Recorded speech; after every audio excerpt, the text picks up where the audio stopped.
WhatsApp, I hope आप सब लोग ठीक होंगे। मेरा नाम है किरण। तो दोस्तों, जैसा कि आप सब लोगों को पता है कि आज संडे, और संडे को जो वीडियो आता है वो जनरली संडे Q&A वीडियो ही होता है। और अगर ऑनेस्टली एक चीज बोलूँ ना, तो ये संडे के Q&A जो वीडियोस होते हैं ना, वो मेरे फेवरेट वीडियोस होते हैं, क्योंकि यही एक ऐसा वीडियो होता है जहां पर मैं आप लोगों से पर्सनली इंटरेक्ट कर पाती हूँ। एक अच्छे से कनेक्शन हम लोगों के बीच में बिल्ड हो जाता है। तो हर बार की तरह इस बार भी आप लोगों ने बहुत ही इंटरेस्टिंग क्वेश्चंस मुझसे पूछे हैं, तो यहाँ पर मैंने कुछ क्वेश्चन सेलेक्ट कर लिए जिसका आज मैं इस वीडियो में आंसर करने वाली हूँ। लेकिन शुरू करने से पहले अगर आप लोग इस चैनल पर नए हो तो चैनल को जरूर से सब्सक्राइब कर लीजिएगा। और अगर आप लोगों ने अभी तक मुझे इंस्टाग्राम पे फॉलो नहीं किया है तो लिंक मैंने डिस्क्रिप्शन में दे दिया है, आप चाहे तो मुझे वहां पर जाके फॉलो कर सकते हो। तो विजेंद्र सिंह ने यहाँ पर पूछा है, Redmi Note 7 Pro और Samsung M30 में से बेटर स्मार्टफोन कौन सा है, प्लीज टेल मी। देखो, ये क्वेश्चंस ना वैसे मुझे काफी सारे आ चुके हैं जहाँ पर लोगों ने मुझे इन दोनों स्मार्टफोन में से चूज करने को बोला है। और वैसे ये क्वेश्चंस ना एकदम जेन्युइन क्वेश्चन है, क्योंकि दोनों ही स्मार्टफोन एक ही प्राइस सेगमेंट में आते हैं। तो मैं समझती हूँ कि हाँ, ये क्वेश्चन पूछना बनता है। बट यहाँ पर विदाउट एनी डाउट, इसमें बिना माइंड में कोई कंफ्यूजन क्रिएट किए मैं साफ सीधा बोल देना चाहूंगी कि Redmi Note 7 Pro ओवरऑल एक ज्यादा बेटर स्मार्टफोन है। चाहे आप प्रोसेसर की बात कर लो या फिर कैमरा के सेगमेंट में बात कर लो, दोनों में ही Redmi Note 7 Pro ज्यादा अच्छा है। भले ही M30 में हम लोगों को सुपर एमोलेड डिस्प्ले देखने को मिल जाता है, 5000 mAh का बैटरी देखने को मिल जाता है, बट ये जो दो स्पेसिफिकेशन ज्यादा बेटर मिल भी रहे ना, एक ओवरऑल स्मार्टफोन को बेटर बनाने के लिए उसका कैमरा और प्रोसेसर बहुत इंपॉर्टेंट चीज है। तो साफ शब्दों में अगर मैं आपको बताना चाहूँ तो मेरे हिसाब से ओवरऑल Redmi Note 7 Pro ज्यादा बेटर स्मार्टफोन है। अब पीयूष गुप्ता ने यहाँ पर पूछा है, Samsung M30 versus Realme 3 versus Redmi Note 7 Pro में से कौन सा लूँ। सबसे पहले तो एक चीज मैं बता देना चाहूंगी कि जो Realme 3 को आपने इस लिस्ट में डाला है ना, वो बिल्कुल भी यहाँ पर एग्जिस्ट नहीं करता है, क्योंकि Realme 3 एक्चुअली में Realme 2 का सक्सेसर होने वाला है और इसका प्राइस अराउंड 10,000 के आसपास होगा। और Realme 3 एक्चुअली में कॉम्पीट करने के लिए आ रहा है Redmi Note 7 के साथ। तो यहाँ पर अगर Realme 3 को हटा दिया जाए और M30 और Redmi Note 7 Pro में से अगर मैं आपको बताऊं तो आप ऑब्वियसली Redmi Note 7 Pro की तरफ जा सकते हो, क्योंकि वो एक बेटर स्मार्टफोन है M30 से। बट यहाँ पर एक एडवाइस मैं आपको देना चाहूंगी कि आने वाली 4 मार्च को हो सकता है कि Realme 3 के साथ ही Realme 3 Pro भी लॉन्च हो जाए, और अगर ना भी हुआ तो मार्च एंड तक, मतलब 28 मार्च तक हो सकता है आपको Realme 3 Pro मार्केट में देखने को मिल जाए। तो अगर आप Realme 3 Pro का वेट कर सकते हो तो उसका वेट आप जरूर कर सकते हो, क्योंकि Realme 3 Pro एक्चुअली में Redmi Note 7 Pro के साथ कॉम्पीट करने वाला है, और क्या पता आपको एक बेटर डील देखने को मिल जाए, तो आप इसका वेट जरूर से कर सकते हो। बाकी अगर रही बात कंपैरिजन की, तो मेरा ऐसा प्लान है कि आने वाले टाइम पर जो भी अभी तक के अच्छे स्मार्टफोन लॉन्च हुए हैं या फिर लॉन्च होने वाले हैं, जैसे कि Redmi Note 7, Redmi Note 7 Pro, A50 या फिर Realme 3 और Realme 3 Pro जो कि कुछ ही टाइम में लॉन्च हो जाएंगे, उन सभी को खरीद कर उनका अनबॉक्सिंग, रिव्यू वीडियो और कंपैरिजन वीडियो मैं आप सब लोगों के सामने रखूं। और इसमें अच्छी बात ये होगी कि कंपनी तो मुझे कोई रिव्यू यूनिट भेज नहीं रही है, तो ऑब्वियसली जो भी आपके पास वीडियो आएगा वो 100% ऑनेस्ट होगा, क्योंकि कंपनी का मेरे पास कोई भी प्रेशर नहीं होने वाला है। तो आप लोगों को एक 100% जेन्युइन कंटेंट देखने को मिलेगा, जहां पर मैं आप लोगों को फोन के कॉन्स, प्रोस सब कुछ बता पाऊंगी। आपको एक ऐसा वीडियो मिलेगा जहां पर आप डिसाइड कर पाओगे कि आपको ये फोन खरीदना चाहिए या फिर नहीं खरीदना चाहिए।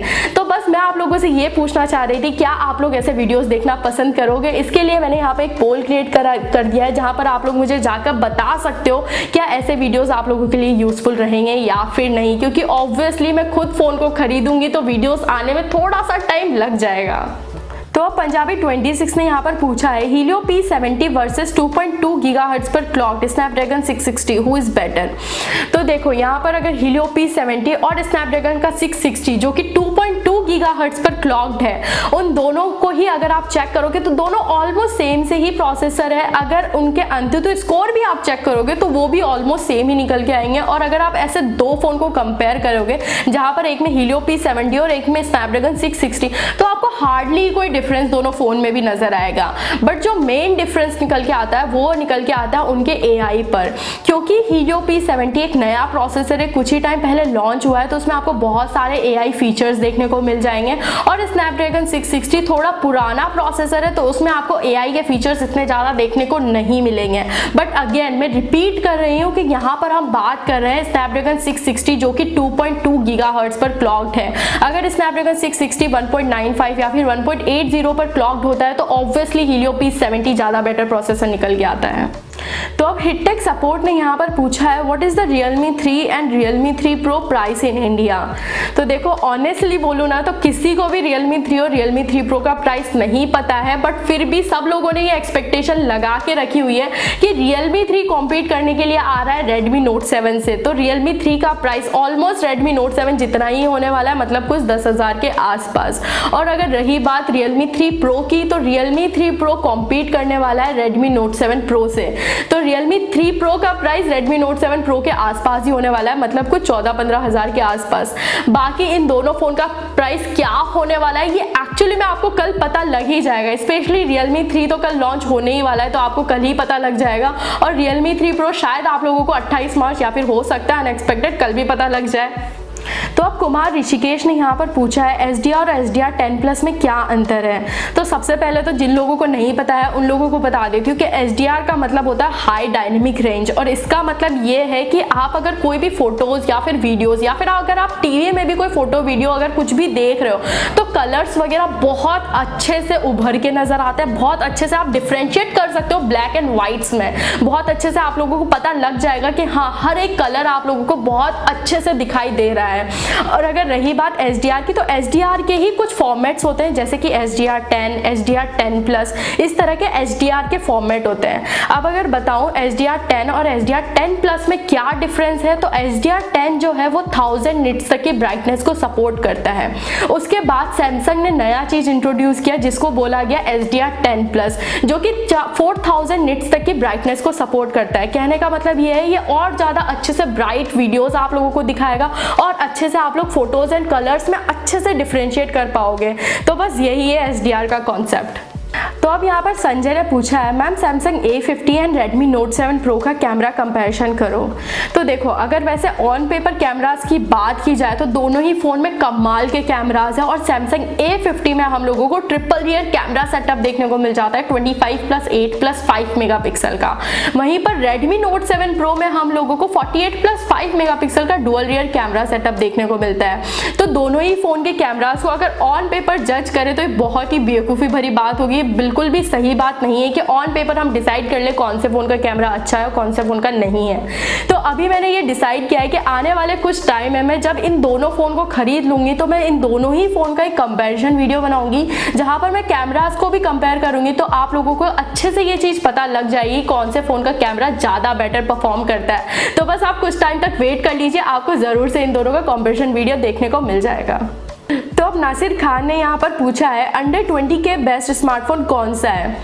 तो देखो वैसे तो काफ़ी सारे मार्केट में स्मार्टफोन आ रहे हैं जा रहे हैं, बहुत सारे हिट हो रहे हैं, बट मुझे ऐसा लगता है ना कि 20,000 के अंदर अभी तक पोको F1 को कोई भी बीट नहीं कर पाया है। तो अगर आप 20,000 में कोई स्मार्टफोन लेने का सोच हो तो मैं अभी भी यही बोलूँगी कि Poco F1 is the best. और मुझे नहीं लगता कि इस स्मार्टफोन को कोई बीट भी कर पाएगा, मुझे लगता है शायद पोको F2 आएगा वही इसको बीट कर पाएगा। तो आप बिना सोचे समझे पोको F1 खरीद सकते हो। तो अब वॉइस ऑफ जुबिन गर्ग ने यहाँ पर मुझसे पूछा है दी मुझे एक बजट फ़ोन चाहिए, Asus Zenfone Max M2 is right choice, please reply ज़रूर देना। देखो अगर आपको एक बजट रेंज में फ़ोन चाहिए और अगर आप Asus Zenfone Max M2 लेने का सोच रहे हो तो आप आराम से इस फ़ोन की तरफ जा सकते हो। बट यहाँ पर एक चीज़ रिकमेंड मैं आप लोग को करना चाहूँगी कि अभी इस टाइम पर Asus Zenfone Max Pro M2 जिसका प्राइस 13,000 था उसका प्राइस कम होकर 10,000 हो गया है। तो वो एक काफ़ी अच्छा डील होगा। अगर आप अपना बजट थोड़ा सा एक्सीड करके अगर 10,000 तक कर सकते हो ना तो Asus Zenfone Max Pro M2 इस टाइम पर आपके लिए एक बेस्ट डील साबित हो सकता है। बाकी अगर आप 10,000 तक नहीं जा सकते हो तो आप आराम से Asus Zenfone Max M2 की तरफ भी जा सकते हो, इसमें भी कोई बुराई नहीं है, एक अच्छा स्मार्टफोन है। तो अब नितिन भक्तानी ने यहाँ पर पूछा है आज से Oppo R17 Pro की प्राइस 39,990 हो गई है। सो अब क्या ये फ़ोन वैल्यू फॉर मनी है या फिर नहीं।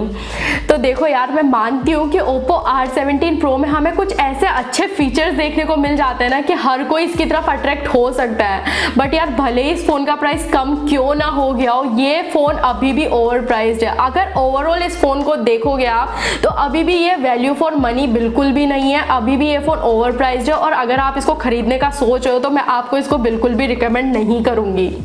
तो दोस्तों बस आज के लिए इतना ही। आई होप आप लोगों को ये वीडियो पसंद आया होगा। अगर वीडियो पसंद आया तो इस वीडियो को लाइक जरूर करिएगा और ऐसे इंटरेस्टिंग वीडियोस मैं आप लोगों के लिए लाती रहूंगी, तो चैनल को सब्सक्राइब करना मत भूलिएगा।